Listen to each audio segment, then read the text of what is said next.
जीवित परमेश्वर के अनुग्रह के वचन उत्पत्ति की पुस्तक अध्याय 28।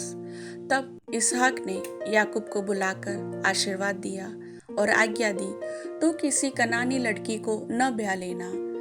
पद्दनराम में अपने नाना बतूएल के घर जाकर वहां अपने मामा लाबान की एक बेटी को ब्याह लेना।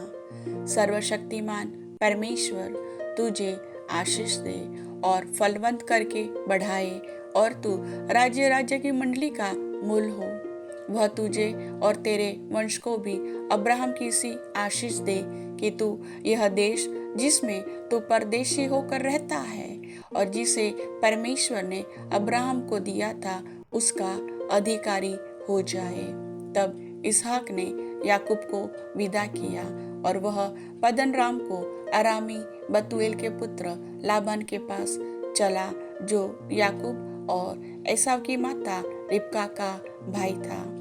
जब एसाव को पता चला कि इसहाक ने याकूब को आशीर्वाद देकर पद्दनराम भेज दिया कि वह वहीं से पत्नी लाए, और उसको आशीर्वाद देने के समय यह आज्ञा भी दी, तो किसी कनानी लड़की को ब्याह न लेना। और याकूब माता पिता की मानकर पद्दनराम को चल दिया। तब एसाव यह सब देखकर और यह भी सोचकर कि कनानी लड़कियां मेरे पिता इसहाक को बुरी लगती है, अब्राहम के पुत्र इश्माएल के पास गया और इश्माएल की बेटी महलत को, जो नबायोत की बहन थी, ब्याह कर अपनी पत्नियों में मिला लिया।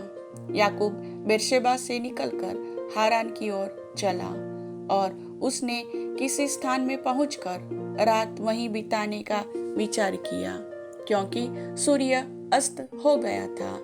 इसलिए उसने उस स्थान के पत्थरों में से एक पत्थर ले अपना तकिया बनाकर रखा और उसी स्थान में सो गया। तब उसने स्वप्न में क्या देखा कि एक सीढ़ी पृथ्वी पर खड़ी है और उसका सिरा स्वर्ग तक पहुंचा है और परमेश्वर के दूत उस पर से चढ़ते उतरते हैं। और यहोवा उसके ऊपर खड़ा होकर कहता है, मैं यहोवा तेरे दादा अब्राहम का परमेश्वर और इसहाक का भी परमेश्वर हूँ। जिस भूमि पर तू लेटा है उसे मैं तुझको और तेरे वंश को दूंगा, और तेरा वंश भूमि की धूल के किनकों के समान बहुत होगा, और पश्चिम पूरब उत्तर दक्षिण चारों ओर फैलता जाएगा, और तेरे वंश के द्वारा पृथ्वी के सारे कुल आशीष पाएंगे। और सुन, मैं तेरे संग रहूंगा और जहाँ कहीं तू जाए वहां तेरी रक्षा करूंगा और तुझे इस देश में लौटा ले आऊंगा। मैं अपने कहे हुए को जब तक पूरा न कर लूं तब तक तुझको न छोड़ूंगा।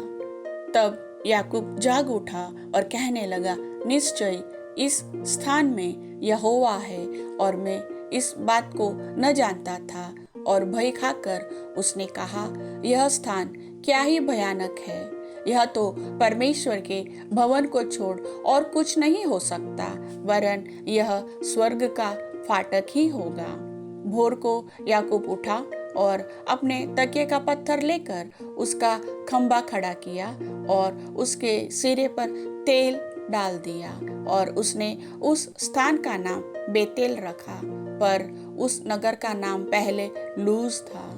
याकूब ने यह मन्नत मानी, यदि परमेश्वर मेरे संग रहकर इस यात्रा में मेरी रक्षा करे और मुझे खाने के लिए रोटी और पहनने के लिए कपड़ा दे, और मैं अपने पिता के घर में कुशल क्षेम से लौट आऊं, तो यहोवा मेरा परमेश्वर ठहरेगा। और यह पत्थर जिसका मैंने खंबा खड़ा किया है परमेश्वर का भवन ठहरेगा, और जो कुछ तू मुझे दे उसका दशमांश मैं अवश्य ही तुझे दिया करूंगा। प्रभु वचन के सुनने वाले सभी भाई बहनों को आशीष दे। आमीन।